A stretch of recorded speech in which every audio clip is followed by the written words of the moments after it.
Shalom saudara sekalian, dimanapun saudara berada, saya berdoa, perlindungan dan hadiratnya memenuhi saudara selalu. Kita akan membahas mengenai apakah boleh orang percaya menghardik setan dan juga sakit penyakit. Lalu apakah ada landasan firman dari kebiasaan yang umumnya orang Pentakosta lakukan ini? Sampai hari ini, kita masih mempercayai bahwa Allah masih mau melakukan mujizat di tengah-tengah dunia. Baik itu mujizat kesembuhan, kelepasan dari keterikatan, maupun providensia Tuhan di keseharian hidup kita. 1 Korintus 3 ayat 9 jelas berkata bahwa kita adalah kawan sekerja Allah di dunia ini.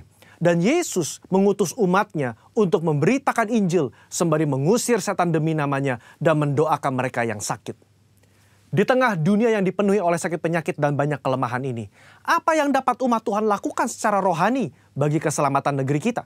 Kita berdoa dan menghardik sakit penyakit ini agar Allah berpekara dan mengadakan mujizatnya. Khususnya bagi Indonesia yang sedang dilanda COVID-19. Hal ini dilandasi dan dipagari oleh 4 hal. Yang pertama, teladan Yesus yang melakukan mujizat supernatural. Di dalam perjanjian baru, tercatat ada 7 kali Yesus mengusir setan dalam kitab Matius, Markus, dan Lukas. Dan begitu banyak catatan Yesus menyembuhkan mereka yang sakit, baik secara perorangan maupun secara khalayak ramai. Kalau kita adalah kawan sekerja Yesus dan percaya bahwa kita diberi kuasa oleh Roh Kudus untuk mengusir setan dan menyembuhkan sakit penyakit, maka kita pun akan berlaku demikian. Pengetahuan Alkitab kita akan lebih kuat jika disertai oleh pengalaman iman yang sama. Kita membaca bahwa Yesus sering melakukan kesembuhan. Dia memberikan kuasa yang sama kepada para murid. Seperti di dalam Lukas pasal yang 9 ayat yang pertama. Dikatakan, maka Yesus memanggil ke-12 muridnya. Lalu memberikan tenaga dan kuasa kepada mereka untuk menguasai setan-setan. Dan untuk menyembuhkan penyakit-penyakit. Nah, secara global, umat Pentakosta meyakini bahwa orang percaya di zaman now juga diberikan kuasa untuk menghardik dan menyembuhkan. Gembala sidang kita Paniko mendapatkan tuntunan untuk melakukan KKR kesembuhan ilahi di dalam dan luar negeri. Tercatat sudah ada 318 kali KKR yang dilakukan dari tahun 2006 sampai 2019. Dan juga lewat program TV yang disaksikan oleh jutaan orang yang mengalami hadirat Tuhan. Ribuan orang mengalami kesembuhan yang juga disaksikan oleh banyak orang. Itu adalah pengalaman rohani tak terbantahkan yang memperkuat pengetahuan umat tentang karakter Allah yang penuh kasih itu. Kalau kita membaca sejarah kegerakan Pentakosta secara global, maka saudara akan melihat begitu banyak mujizat supernatural yang Tuhan kerjakan lewat hamba-hambanya di berbagai belahan dunia. Itu semua semata-mata karena Allah mengasihi jiwa-jiwa dan Ia ingin semua orang diselamatkan. Yang kedua, otoritas firman Tuhan. Di dalam kehidupan orang percaya, firman Tuhan menjadi dasar dari apa yang kita lakukan sehari-hari. Kalau pertanyaannya adalah, apakah orang percaya boleh menghardik sakit penyakit dan setan? Tentu kita melihat dari teks Alkitab bagaimana Yesus dan para rasul melakukannya. Di dalam Lukas pasal yang keempat, ayat yang ke-39, mertua Petrus sakit demam keras. Petrus meminta Yesus untuk datang. Yesus menyembuhkan mertua Petrus dengan cara apa? Yesus menghardik demam itu dan penyakit itu pun meninggalkan dia. Ini yang menjadi dasar bagi orang percaya. Secara spiritual, kita berdoa dan menghardik sakit penyakit seperti yang Yesus lakukan. Di dalam Yohanes pasal ke-14 ayat yang ke-12 juga dikatakan bahwa orang percaya akan melakukan pekerjaan-pekerjaan yang Yesus lakukan. Bahkan pekerjaan yang lebih besar lagi. Pekerjaan ini mencakup mujizat-mujizat yang Yesus lakukan. Karakter kerendahan hati yang Dia tunjukkan. Dan kasih yang diberikan kepada orang-orang yang membutuhkan. Inilah yang menjadi dasar bagi orang percaya untuk melangkah dengan iman di atas dasar janji firman Tuhan. Poin yang ketiga, ketaatan kepada pemerintah.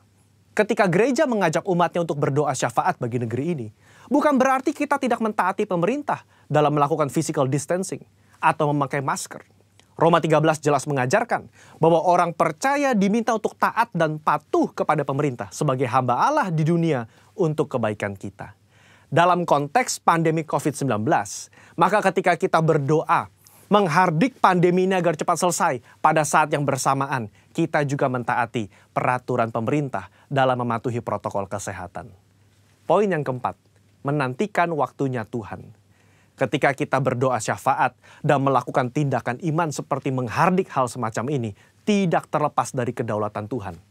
Iman yang rasional membuat kita terus-menerus berdoa dan berharap hanya kepada Tuhan, sembari mengetahui bahwa jalan manusia bukan jalannya Tuhan. Rancangan manusia bukan rancangannya Tuhan. Contoh, ketika Daud berdoa dan berpuasa demi anaknya yang sakit, sebagai penghakiman Tuhan atas hubungannya yang salah dengan Batsheba, dia melakukannya dengan tidak jemu-jemu. Tetapi ketika Tuhan berkata lain dan anak itu harus mati, maka Daud segera bangkit. Dia makan dan kembali beraktivitas. Apa yang dapat kita pelajari? Orang percaya diminta untuk terus berdoa dengan tidak jemu-jemu. Tetapi jawaban final ada di tangan Tuhan. Rentang waktu ketika kita mulai berdoa sampai adanya jawaban dari Tuhan dapat digunakan sebagai waktu pertobatan dari sisi manusia dan juga waktu untuk mencari hadirat Tuhan. Saudara, apa kesimpulannya? Iman yang rasional bukanlah iman yang buta dan gegabah. Iman yang melibatkan akal budi dan pikiran kita sangat diperlukan dalam meresponi pandemi COVID-19 ini. Kita tetap mempercayai mujizat Allah di tengah bangsa kita. Kita berdoa untuk pemerintah agar diberi hikmat menyelesaikan pandemi ini. Dan kita pun mentaati protokol kesehatan, menjaga jarak, mencuci tangan, dan memakai masker. Saya berdoa agar kita semua mau ambil bagian untuk berdoa dan bersyafaat bagi bangsa Indonesia.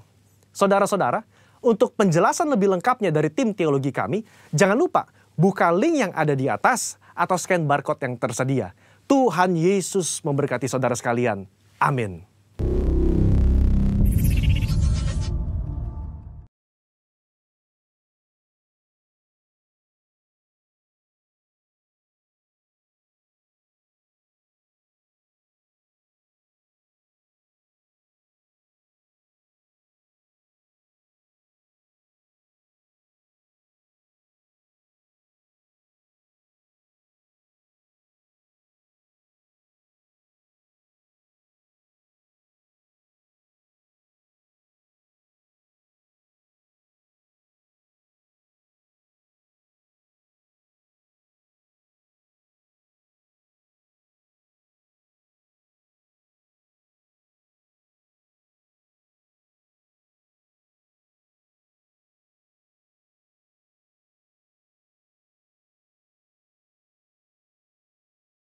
Puji Tuhan, shalom Bapak Ibu Saudara, shalom jemaat Tuhan yang ada di rumah, haleluya. Saya percaya kita semua siap memuji, menyembah Tuhan. Yang siap katakan amin. Tepuk tangan buat Tuhan Yesus. Puji Tuhan, haleluya. Kami rindu bersama-sama menaikkan doa, nyanyian mazmur kami kepadamu ya Tuhan. Kami angkat kedua tangan kami, biarlah manis kau dengar setiap nyanyian kami, ucapan syukur kami ya Tuhan. Terima kasih ya Abah, terima kasih ya Bapa.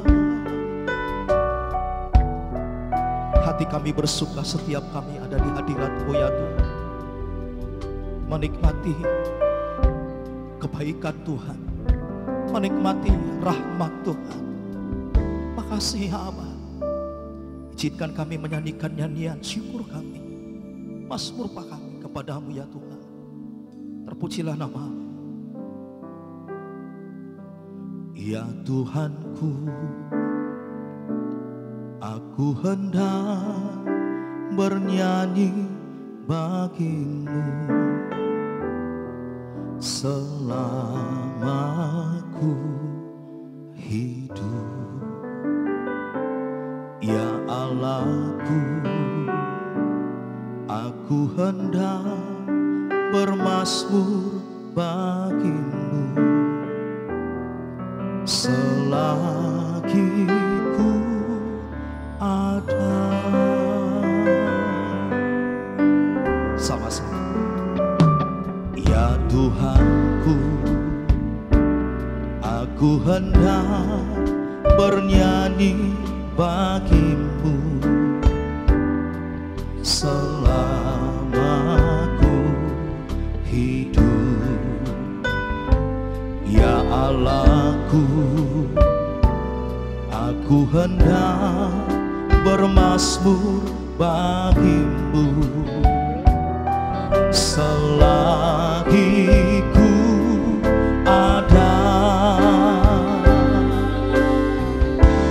inilah yang ku renungkan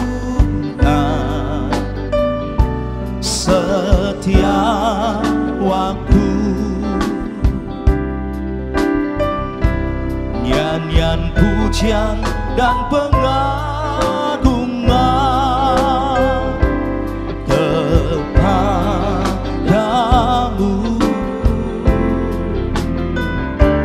Biarlah manis kau dengar, Tuhan, manis kau dengar, Tuhan, dan hatiku bersuka karenamu.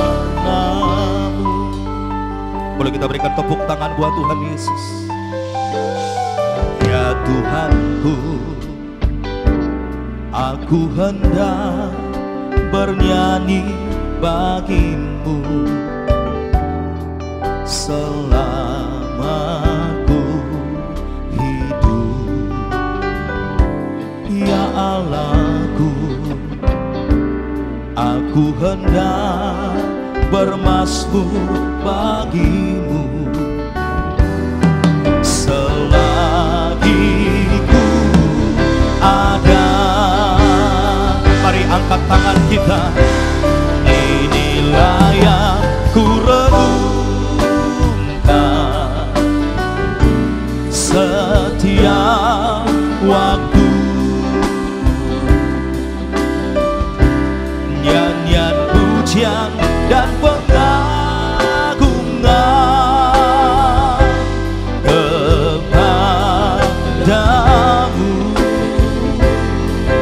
Oh, biarlah manis kau dengar, Tuhan, manis kau dengar, Tuhan, dan hatiku bersuka karenamu. Inilah yang ku renungkan, inilah yang ku renungkan. Katakan setiap waktu, setiap waktu. Nyanyian pujian dan pengagungan, nyanyian pujian dan pengagungan kepadamu. Oh, biarlah manis kau dengar, Tuhan, manis kau dengar, Tuhan, dan hatiku bersuka karenamu. Bersama-sama dengan iman, inilah yang ku renungkan setiap waktu. Mari angkat tangan kita, berikan nyanyian pujian dan pengagungan. Yes, Tuhan. Oh, kepadamu. Biarlah manis kau dengar ya Tuhan, biarlah manis kau dengar, Tuhan, manis kau dengar, Tuhan, dan hatiku bersuka karenamu. Mari jemaat yang ada di rumah bersama-sama, inilah yang ku renungkan setiap waktu.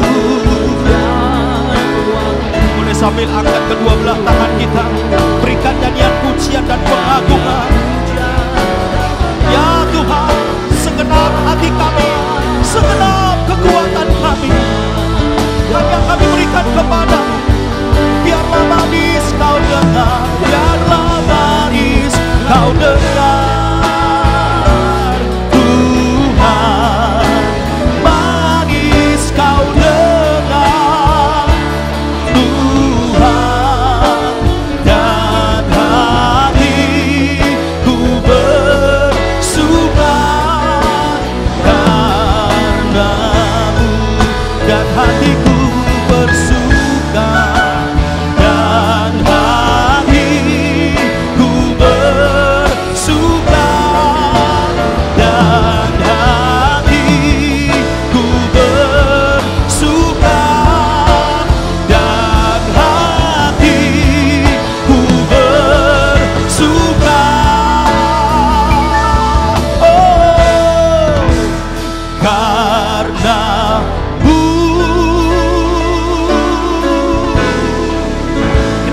Tepuk tangan buat Tuhan Yesus. Sebab Dia baik. Sebab Dia sungguh baik. Tuhan Yesus baik. Haleluya. Kami bersuka cita.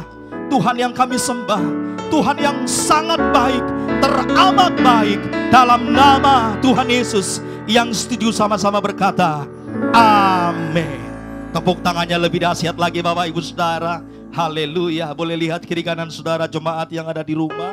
Kasih tahu sama istri atau sama suami, anak-anak, orang tua saudara. Kasih tahu Tuhan Yesus baik, sangat baik, teramat baik.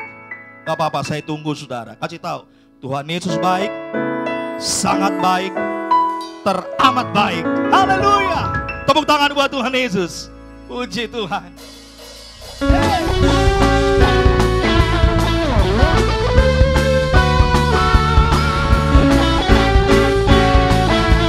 Tiada berkesudahan kasih setiamu.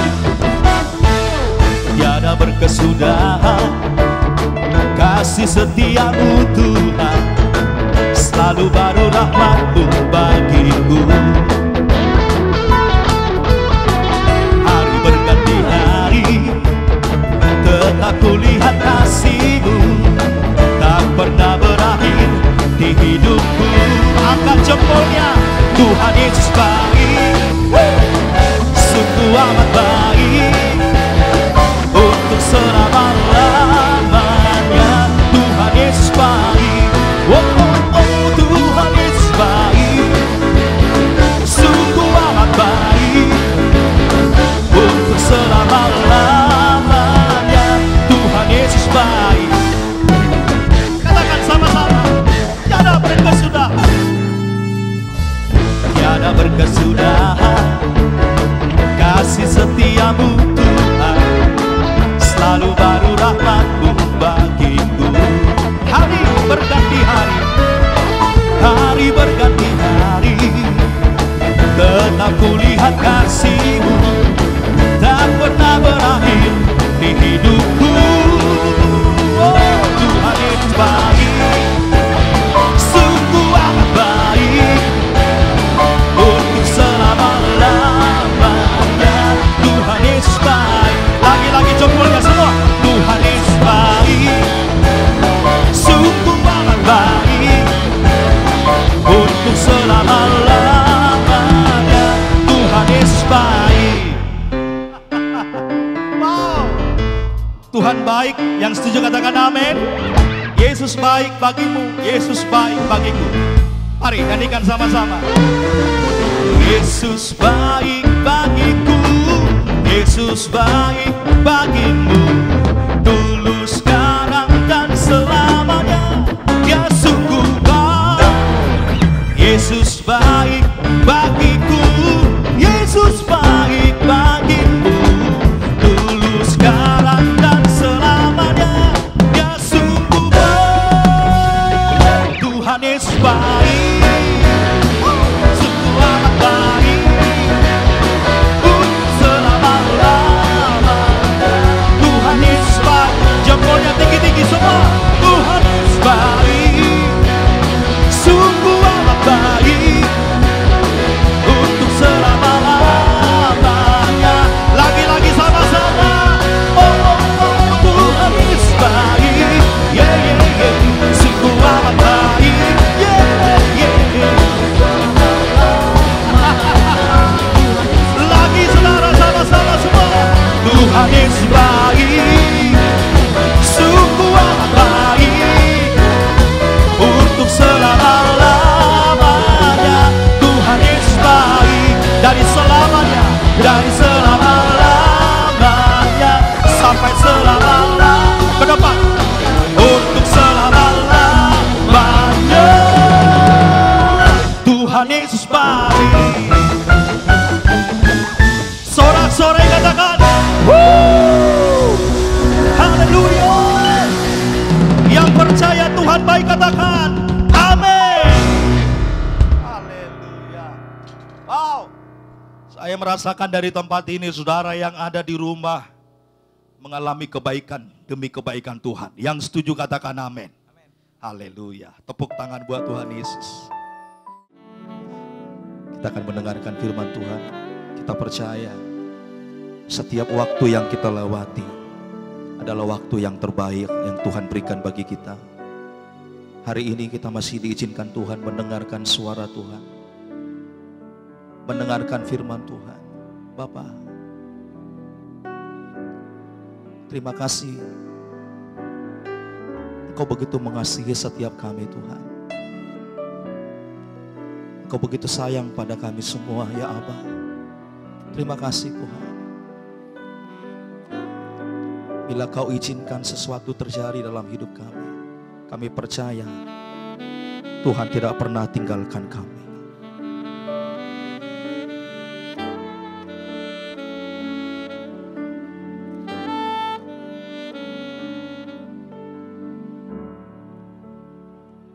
Bila Kau izinkan sesuatu terjadi, ku percaya semua untuk kebaikanku. Bila nanti telah tiba waktumu, ku percaya kuasa-Mu memulihkan hidupku. Bila Kau izinkan sesuatu terjadi, ku percaya semua untuk kebaikanku. Bila nanti telah tiba waktumu, ku percaya kuasa-Mu memulihkan hidupku. Katakan sama-sama. Waktu Tuhan pasti yang terbaik, walau kadang tak mudah dimengerti. Lewati cobaan, ku tetap percaya waktu Tuhan pasti yang terbaik. Waktu Tuhan pasti yang terbaik, walau kadang tak mudah dimengerti. Lewati cobaan, ku tetap percaya waktu Tuhan pasti yang terbaik. Ini doa kami Tuhan. Ini pernyataan iman kami di hadapan hadirat. Nyanyikan sama-sama. Bila Kau izinkan sesuatu terjadi, ku percaya semua untuk kebaikanku. Bila nanti telah tiba waktumu, ku percaya kuasa-Mu memulihkan hidupku. Angkat tangan kita sama-sama. Waktu Tuhan pasti yang terbaik, walau kadang tak mudah dimengerti. Lewati cobaan, ku tetap percaya waktu Tuhan pasti yang terbaik. Waktu Tuhan pasti yang terbaik, walau kadang tak mudah dimengerti. Lewati cobaan, ku tetap percaya waktu Tuhan pasti yang terbaik. Mari sembah Tuhan Bapak Ibu Saudara. Ambil waktu sejenak, kita sembah Dia sebelum kita dengar firman Tuhan.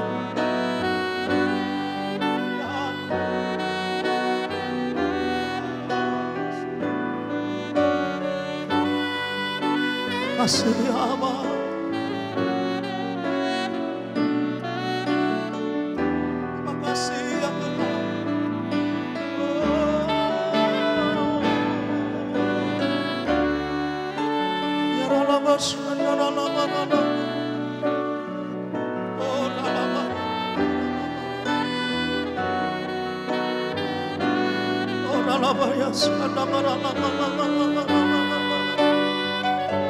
Makasih ya Allah. Kami tetap percaya Tuhan. Mari angkat kedua tangan kita dengan lembut sama-sama. Waktu Tuhan pasti yang terbaik, walau kadang tak mudah dimengerti. Lewati cobaan, ku tetap percaya waktu Tuhan pasti. Waktu Tuhan pasti yang terbaik, walau kadang tak mudah dimengerti. Lewati cobaan, ku tetap percaya waktu Tuhan pasti yang terbaik. Mari kita yang percaya angkat tangan kita di hadapan Tuhan. Waktu Tuhan pasti yang terbaik, walau kadang tak mudah dimengerti. Lewati cobaan, ku tetap percaya waktu Tuhan pasti yang terbaik. Sebab kami percaya bukan hanya waktu Tuhan yang terbaik. Tuhan, Kau tetap terbaik buat hidup kami. Dulu, sekarang, selama-lamanya ya Tuhan. Engkau tetap yang terbaik bagi hidup kami. Meskipun sekarang kami jalani, kami gak mengerti ya Tuhan. Tapi kami tahu jalan-Mu yang terbaik bagi kehidupan kami. Rancangan-Mu yang terbaik bagi hidup kami. Waktu-Mu ya Tuhan yang terbaik bagi kami. Dan itu tidak pernah berubah dalam hidup kami ya Tuhan. Tidak pernah berubah ya Tuhan. Terima kasih, Engkau baik. Terima kasih Engkau setia ya Tuhan. Dulu, sekarang, selamanya. Tiada berubah untuk selamanya. Engkau baik Tuhan. Kiaralamaya syanaralamaya karalalamo. Haleluya. Haleluya.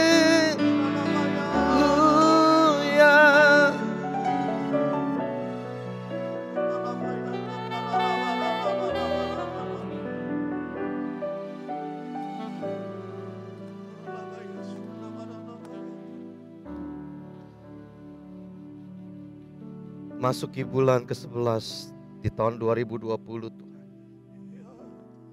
Apapun yang terjadi di sekeliling kami, bahkan itu yang terjadi dalam hidup kami. Kami percaya, kami metraikan.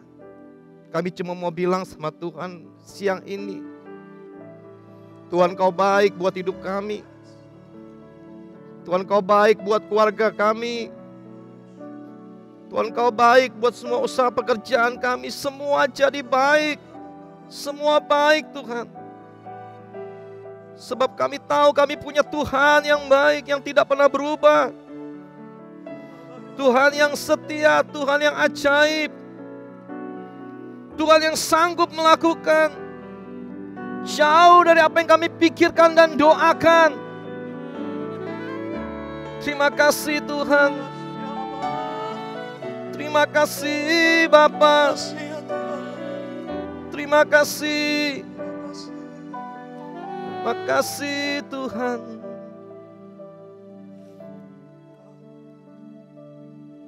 Berbicara bagi kami pagi siang ini Tuhan.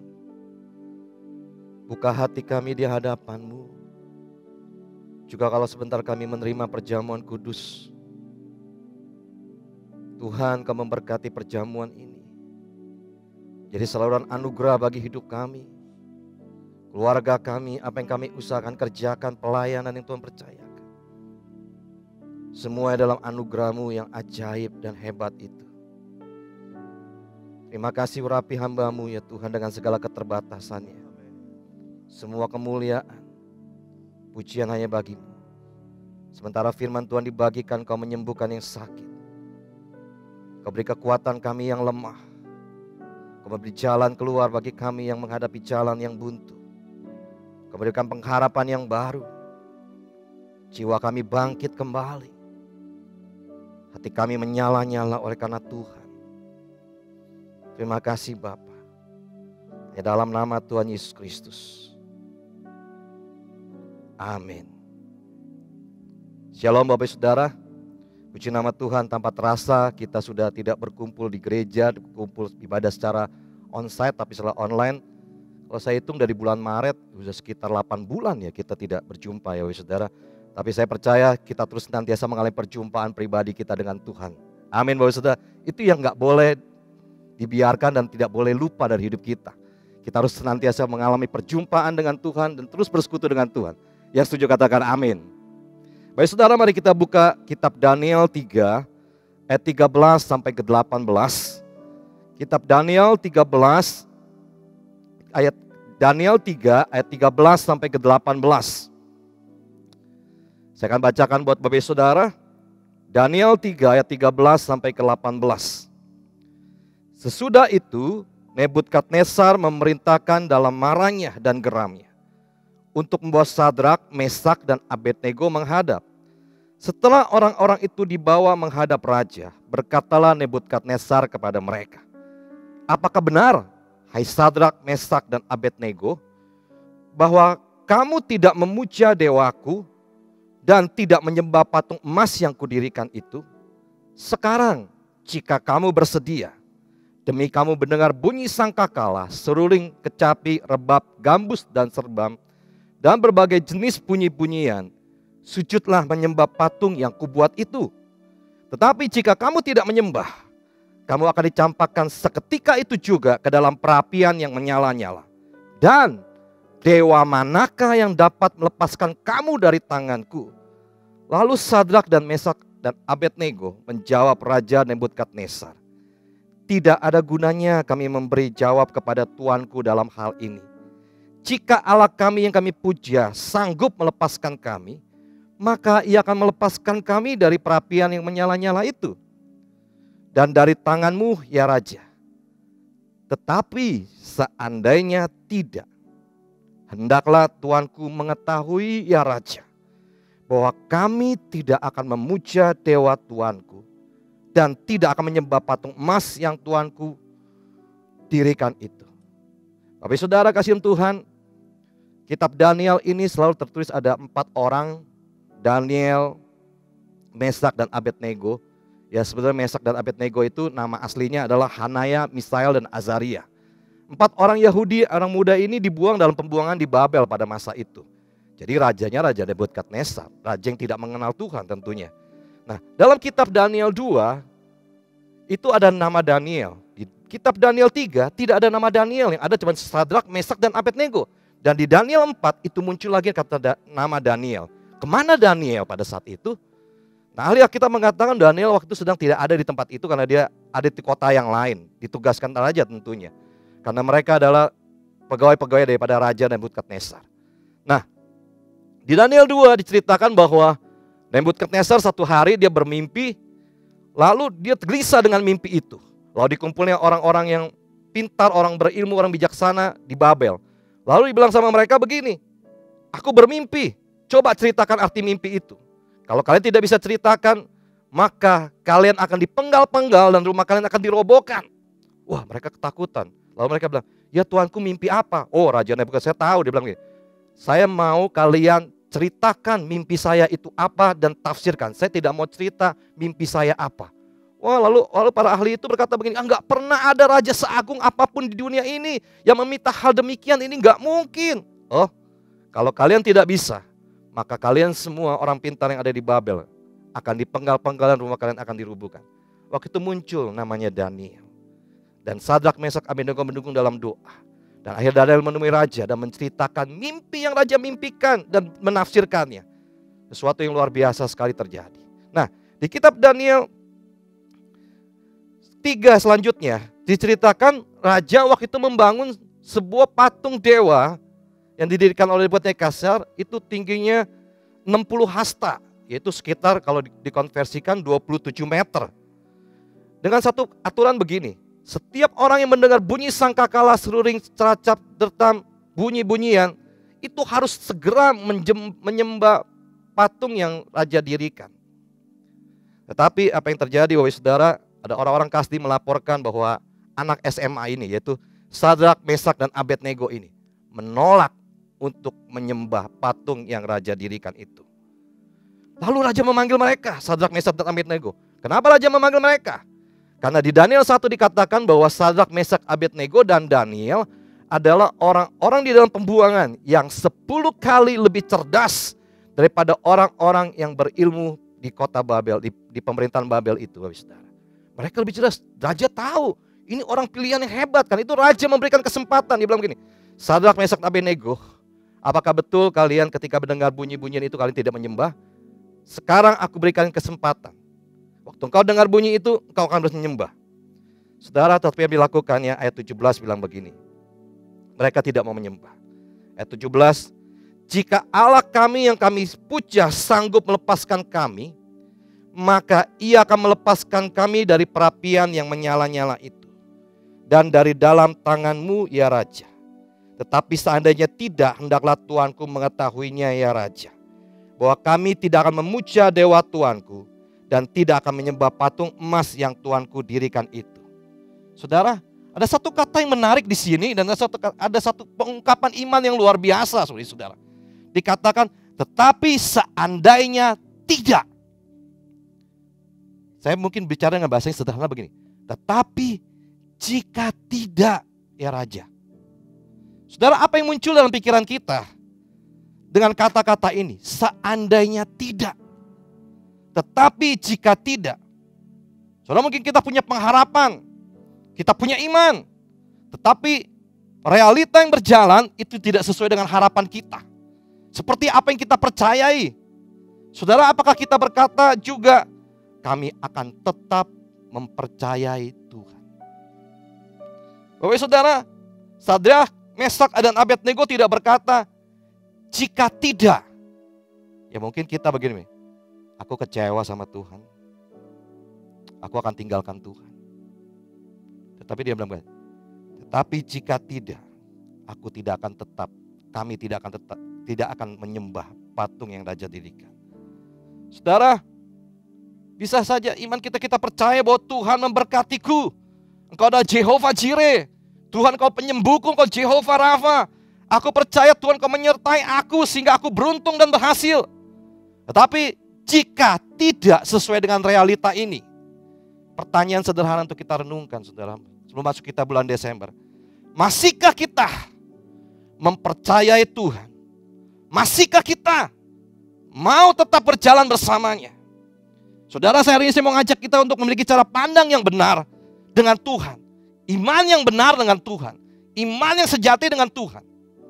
Saudara, jika tidak, artinya begini loh saudara sebetulnya. Jika tidak, artinya Tuhan mau memberikan sesuatu yang lebih besar, lebih baik, lebih indah buat kita. Setuju katakan amin, percaya katakan amin. Saudara, seringkali jika tidak ini menjadi satu momok yang begitu mengerikan buat hidup kita. Jika tidak terjadi, bagaimana?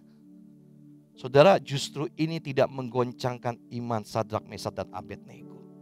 Tentunya ini juga tidak menggoncangkan kita. Jika tidak, kami tetap mempercayai Tuhan. Artinya kami tahu Tuhan menyediakan, memberikan sesuatu yang lebih besar, lebih baik, lebih indah. Dan sebenarnya di sanalah justru kita melihat tangan Tuhan bekerja dengan caranya yang ajaib. Yang percaya beri kemuliaan bagi Allah kita, Bapak Ibu Saudara. Daniel 3 ayat 19 sampai 13. Daniel 3 ayat 19 sampai 23. Maka meluaplah kegeraman Nebukadnezar. Air mukanya berubah terhadap Sadrak, Mesak dan Abednego. Lalu diperintahkannya supaya perapian itu dibuat 7 kali lebih panas dari yang biasa. Kepada beberapa orang yang sangat kuat dari tentaranya dititahkan untuk mengikat Sadrak, Mesak dan Abednego dan mencampakkan mereka ke dalam perapian yang menyala-nyala itu. Lalu diikatnya ketiga orang itu dengan jubah, celana, topi dan pakaian-pakaian mereka yang lain dan dicampakkan ke dalam perapian yang menyala-nyala. Karena titah raja itu keras, dipanaskan perapian itu dengan luar biasa, sehingga nyala api itu membakar mati orang-orang yang mengangkat Sadrak, Mesak, dan Abednego itu ke atas.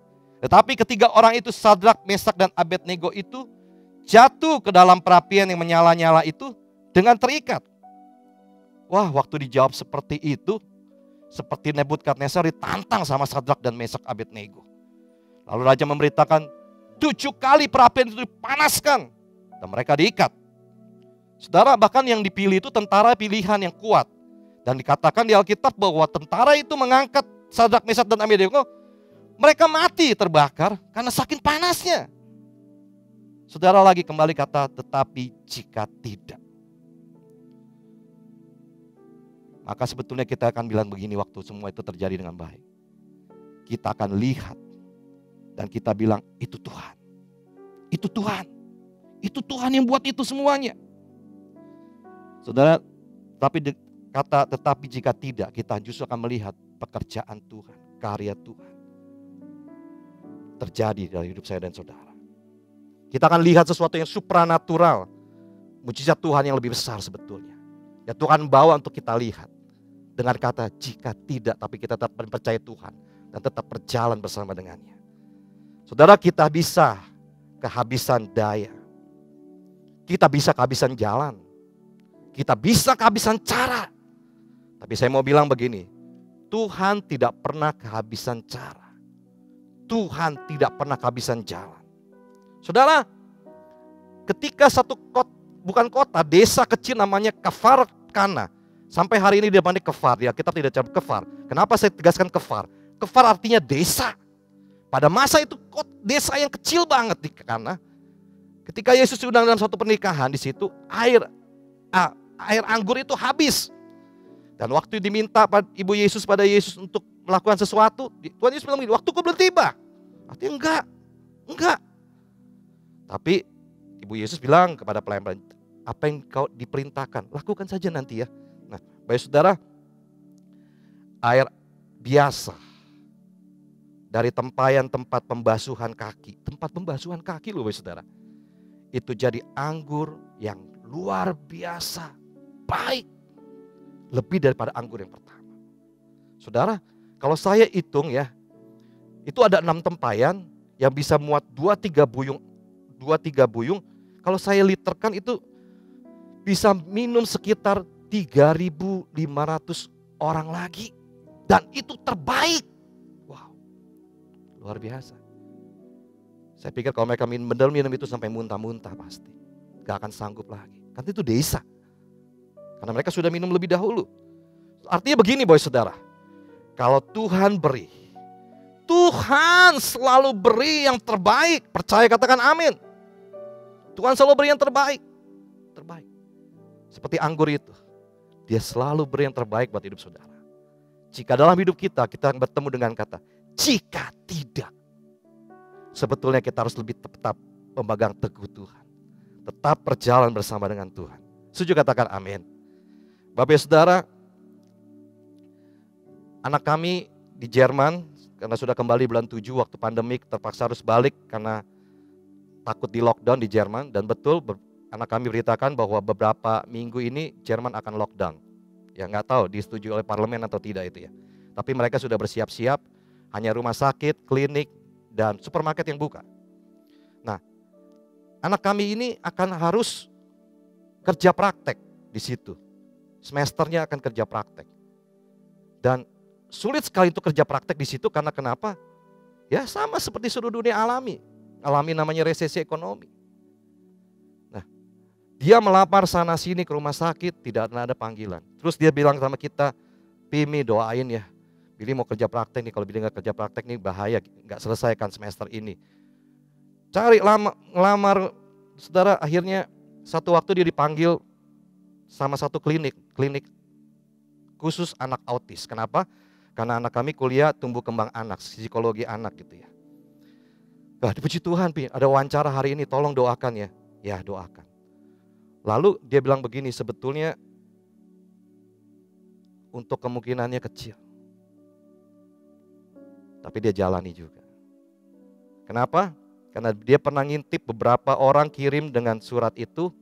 Mereka punya pengalaman kerja di tempat rehabilitasi, di yayasan sosial. Dan anak kami cuman hanya pelayanan sekolah minggu, itu pun di Jerman. Dan sambil kuliah artinya. Kecil sekali CV-nya untuk diterima. Dan ada sedikit orang yang diterima, hanya 6 orang. Dan ini ada wawancara terakhir dari 6 orang itu. Jadi sudah 5 orang diterima dalam waktu pelayanan, ini terakhir. Dan saingannya waktu dia ngintip, dia lihat seperti begitu. Aduh gimana ya? Dia doa, Tuhan, jika tidak, Tuhan tetap baik buat hidup saya. Tuhan tetap Tuhan, tidak pernah berubah. Tidak ada rancangan Tuhan yang gagal. Dan waktu dia lihat CV-nya, saudara, apa yang terjadi?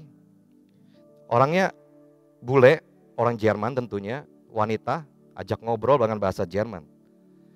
Tiba-tiba setelah dia buka, dia bilang dalam bahasa Jerman, kamu diterima. Dia kaget. Dia tanya dengan bahasa Jerman anak kami, kenapa saya diterima? Lalu tiba-tiba orang itu bicara bahasa Indonesia, orang Jerman bule wanita. Karena kamu orang Indonesia. Apa hubungannya? Dia kaget. Loh, kenapa saya orang Indonesia saya diterima? Karena suami saya itu orang Indonesia, kata bule Jerman ini. Dan saya senang sekali dengan orang Indonesia. Kamu diterima. Wow. Cara Tuhan selalu ada cara dan ada jalan. Saudara jangan pernah berhenti berharap sama Tuhan. Jangan pernah menyerah. Selalu ada jalan sekalipun jika tidak. Kalau jika tidak terjadi dalam hidup kita, artinya begini. Tuhan akan beri yang lebih besar, lebih indah, lebih baik buat hidup saya dan saudara. Tapi yang harus kita pastikan, kita tetap mempercaya Dia. Kita tetap berjalan bersama dengan Dia. Setuju katakan amin. Saudara, ayat 24 sampai ke 25. Kemudian terkejutlah Raja Nebukadnezar lalu bangun dengan segera berkatalah ia kepada para menterinya.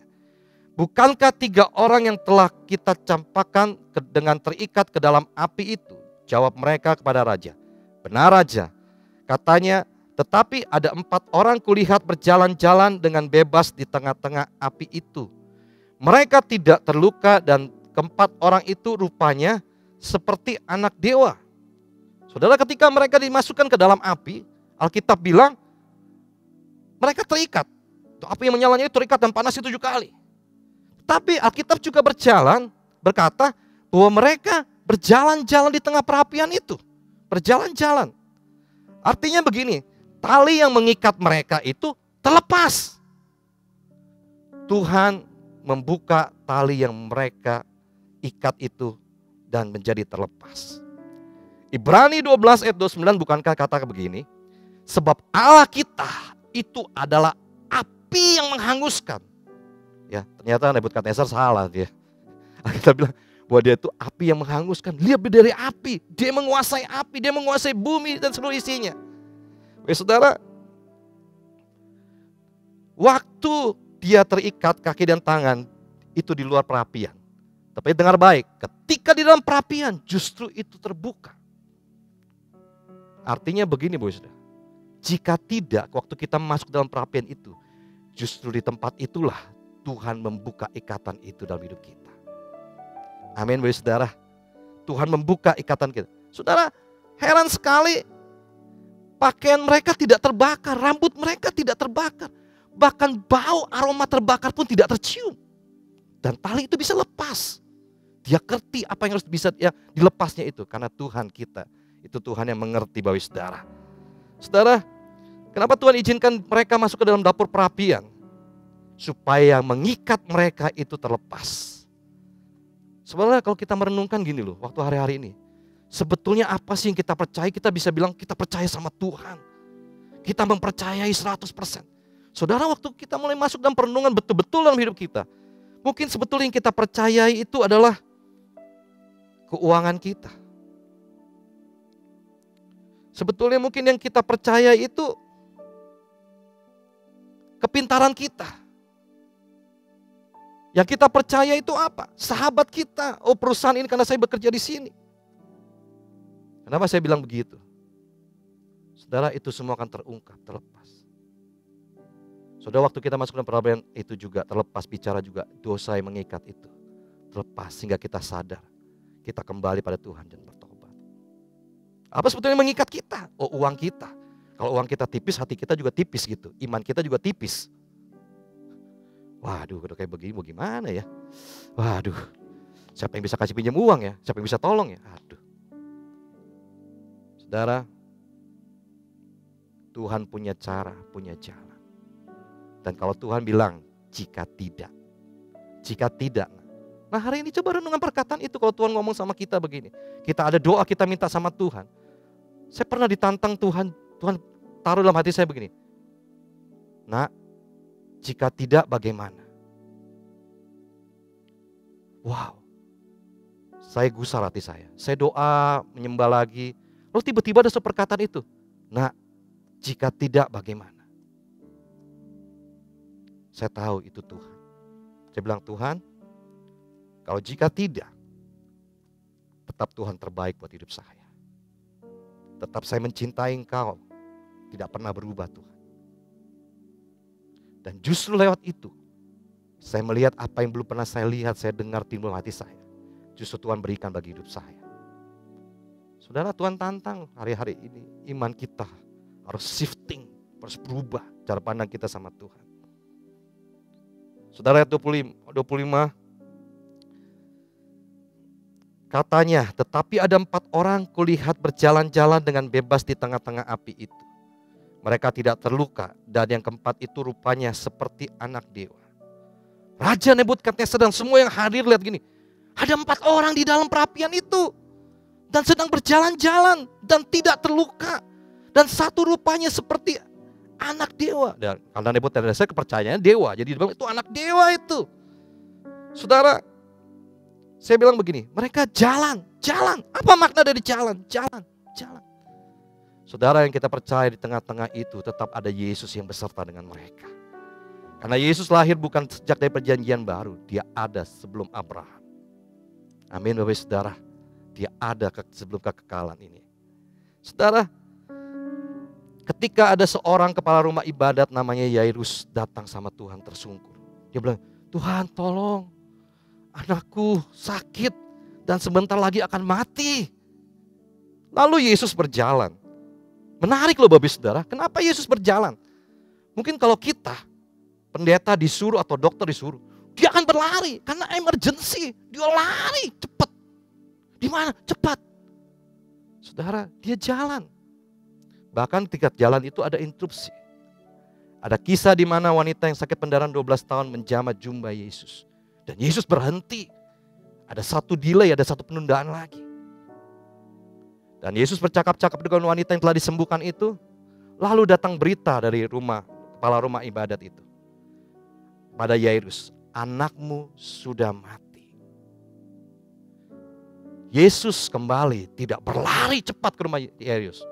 Dia tetap berjalan. Dia bilang jangan takut, percaya saja. Dia jalan. Kenapa dia jalan? Artinya begini saudara-saudara. Saudara. Yesus tidak pernah terburu-buru. Dan juga dia tidak pernah terlambat. Karena dia Tuhan atas waktu ini. Kekekalan dia Tuhan. Dia selalu punya cara, dia selalu punya jalan saudara. Interupsi itu ketika itu seperti berkata, jika tidak. Dia tidak lari Bapak Saudara. Dia jalan, tapi dengar baik. Tuhan tidak pernah terburu-buru. Tidak pernah juga terlambat. Dia Tuhan atas waktu. Hari ini doa saya, apapun keadaan kita, berjalanlah terus bersama Tuhan. Jika tidak, apa yang kita doakan, kita minta sama Tuhan tidak sesuai dengan itu, dengan yang kita minta, artinya Tuhan mau kasih kita lebih baik. Tuhan mau kasih kita lebih besar, lebih indah. Ayat 30 sebagai penutup. Lalu Raja memberikan kedudukan tinggi kepada Sadrak, Mesak, dan Abednego di wilayah Babel. Wow, luar biasa. Setelah masuk dalam dapur perapian itu, justru ada promosi yang luar biasa terjadi pada Sadrak, Mesak, dan Abednego. Kenapa? Karena mereka tetap mempercayai Tuhan. Sekalipun seandainya Tuhan tidak jawab doa mereka. Karena mereka tahu Tuhan jauh lebih besar, lebih baik, lebih indah buat hidup mereka. Dan tentunya buat hidup saya dan saudara. Amin. Tetap kuat bersama dengan Tuhan. Berjalan bersama dengan Tuhan. Percaya tetap ada waktunya yang terbaik dari Tuhan buat hidup saya dan saudara. Dan kita akan melihat selalu pelangi kasih-Nya, kebaikan Tuhan. Tidak pernah berubah dan terjadi buat hidup saya dan saudara. Amin. Mari kita siapkan perjamuan kudus.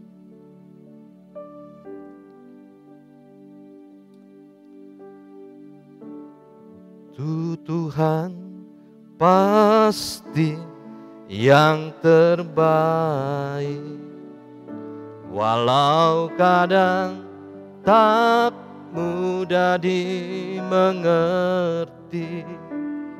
Lewati cobaan, ku tetap percaya waktu Tuhan pasti yang terbaik.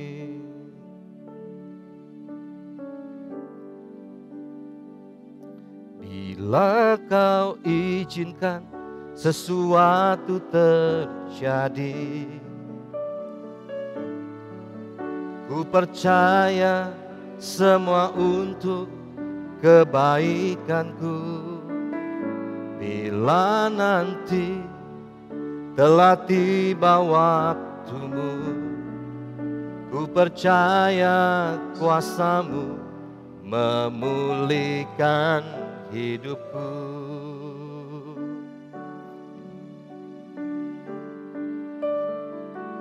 Bila kau izinkan sesuatu terjadi, ku percaya semua untuk kebaikanku. Bila nanti telah tiba waktumu, ku percaya kuasa-Mu memulihkan hidupku. Mari yang percaya angkat tangan kita, katakan, waktu Tuhan pasti yang terbaik, walau kadang tak mudah dimengerti.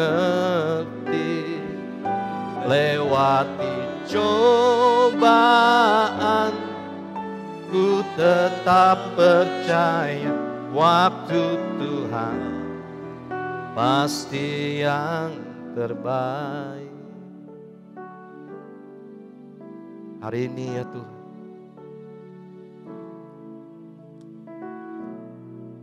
mungkin apa yang kita alami tidak sesuai dengan apa yang kita harapkan dan percayai. Tidak sesuai dengan apa yang kita doakan. Tapi berkatalah seperti Sadrak, Mesak, dan Abednego, jika tidak, kami tetap menyembah Tuhan. Kami tetap mengasihi Engkau. Ya. Mungkin ada dalam hidup kita hari-hari ini, realita itu tidak sejalan dengan apa yang kita harapkan dan percayai. Tapi tetaplah percayai Tuhan. Artinya Tuhan mau beri kita yang lebih baik, lebih indah, lebih besar.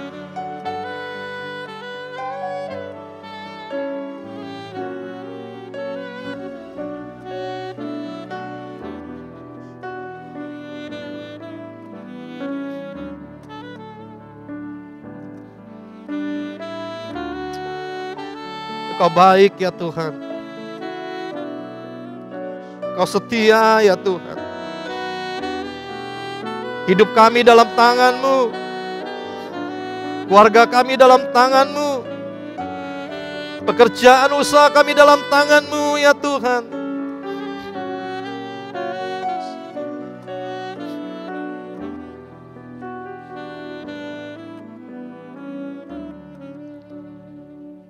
Tuhan, anugerahkan iman itu bagi kami. Seperti ketika Yesus berkata di Taman Getsemani, jika tidak ya Tuhan, jadilah sesuai dengan kehendak-Mu ya Tuhan. Jika tidak ya Aba, jadilah sesuai kehendak-Mu ya Aba. Mari bawa hidup kita sama Tuhan. Bawa keluarga kita sama Tuhan. Bawa usaha pekerjaan kita sama Tuhan. Bawa pelayanan ini sama Tuhan.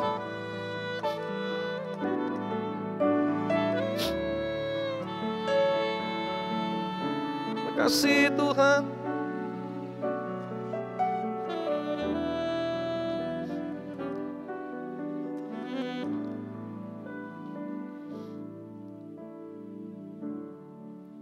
Setiap kali kita masuk perjamuan kudus, biarlah ini menjadi peringatan akan aku, kata Tuhan.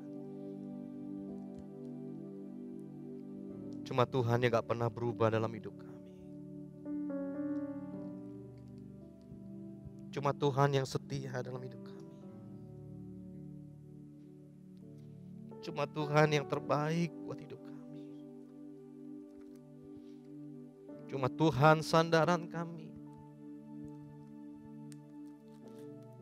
Cuma Tuhan kekuatan bagi kami. Cuma Tuhan jalan keluar bagi hidup kami. Cuma Tuhan penghiburan bagi kami. Christ is enough for me. Kristus itu cukup bagi kami. Yesus itu cukup bagi kami.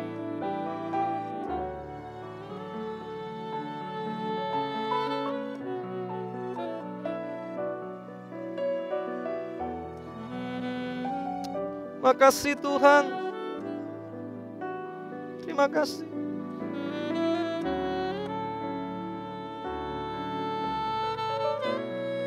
Mari ambil waktu sama Tuhan.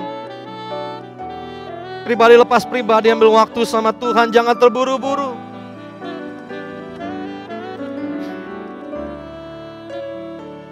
Berdoa. Bersyukur.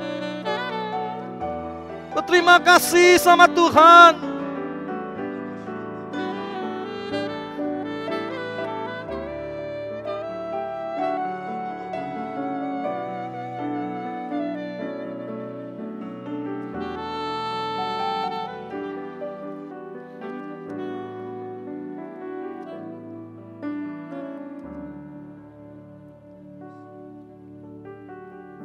Kami masuk perjamuan kudus ini, kami bangga punya Bapa seperti Engkau ya Tuhan. Kau menyucikan, menguduskan kami semua. Dalam nama Yesus. Amin. Sebab apa yang kutuliskan padamu telah kuterima dari Tuhan, bahwa malam sebelum Tuhan Yesus diserahkan, disalib, Ia mengangkat roti. Mari kita mengangkat roti kita tinggi-tinggi. Dan memecah-mecahkan dan berkata, roti ini tubuhku yang diserahkan bagi kamu. Perbuatlah ini jadi peringatan akan aku. Saudara kasih Tuhan, bukankah roti yang kita pecah-pecahin lambang daripada tubuh Kristus? Mari kita makan dalam nama Yesus.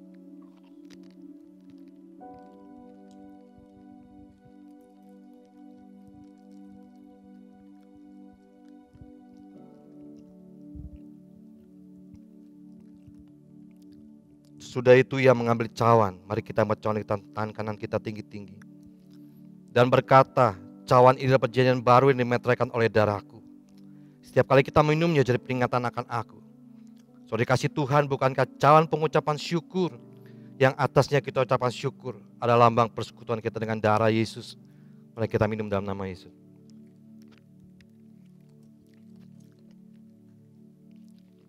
Pada naikkan syukur sama Tuhan, jangan berdiam diri. Terima kasih. Anugerah-Mu ajaib, besar setiamu Tuhan. Tiada yang seperti-Mu Tuhan. Engkau baik, Engkau ajaib. Terima kasih Tuhan, terima kasih.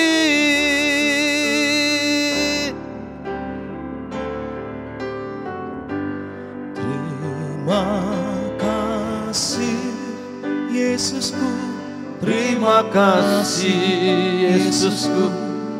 Puji syukur hanya bagi Tuhanku. Terima kasih Yesusku, terima kasih Yesusku. Puji syukur hanya bagi Tuhanku. Terima kasih Yesusku, terima kasih Yesusku. Puji syukur hanya bagi Tuhanku. Terima kasih Yesusku, terima kasih Yesusku. Puji syukur hanya bagi Tuhanku. Puji syukur hanya bagi Tuhanku. Puji syukur hanya bagi Tuhanku.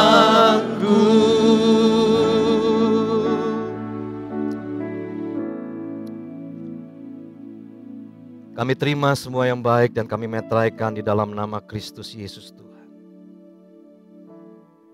Mari kita angkat kedua tangan kita, arahkan hati dan pikiran kita. Tuhan memberkati dan melindungi engkau. Tuhan menyinari engkau dengan wajah-Nya, memberi kau kasih karunia. Tuhan menghadapkan wajah-Nya pada engkau, memberi kau damai sejahtera. Terimalah berkat kasih karunia limpah dari Allah Bapa, yang membuat hidupmu naik bukan turun, jadi kepala bukan jadi ekor. Yang telah digenapi oleh anaknya, cinta kasih anaknya Yesus Kristus Tuhan. Yang membuat perjalanan hidupmu pasti beruntung dan berhasil. Keluargamu, rumah tanggamu disebut berbahagia. Persekutuan kuasa Roh Kudus menjadikan kita menjadi garam dan terang dunia. Menjadi saksi Yesus yang sempurna. Sampai Tuhan datang menjemput kita di awan permai. Bahkan sampai selama-lamanya. Kita yang percaya terima berkat Tuhan dan mau jadi berkat. Sama-sama katakan, amin. Tuhan Yesus memberkati kita semua berlimpah-limpah.